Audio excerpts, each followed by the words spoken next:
নমস্কার। লজ্জা লজ্জা লজ্জা। আজ আমরা সন্দেশখালির দিকে তাকিয়ে কি দেখছি? আমার সোনার বাংলার মায়েরা কি এই মেয়েকে চেয়েছিলেন? আমরা হাজার হাজার কোটি টাকা খরচা করি পোস্টার ব্যানার দিতে দেখেছি সারা বাংলা ভরে। বাংলা তার নিজের মেয়েকেই চায়। হ্যাঁ, আমরা চেয়েছি তো বাংলার নিজের মেয়েকে, কিন্তু এই মেয়েকে নয়, যে মেয়ের দ্বারায়, তারই হার মধ্যের দ্বারায় শত শত মেয়ের আজ ধর্ষিতা। তাই তো প্রশ্ন জাগে, বাংলা কি এই মেয়েকে চায়?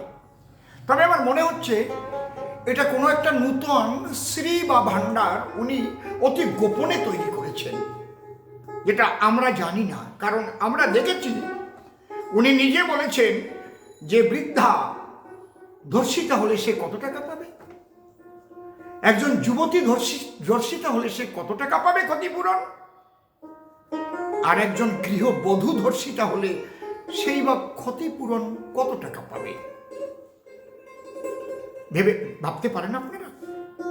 এটা কখনো একজন মুখ্যমন্ত্রী বলতে পারেন? তাই আমার গান আপনারা শুনুন।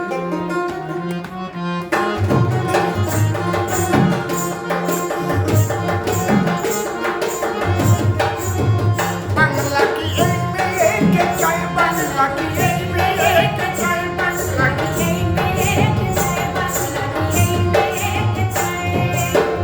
যে মেয়ে ক্ষমতা পেয়ে, যে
হবে ঝাঁটা লাঠি শেষ পুরস্কার।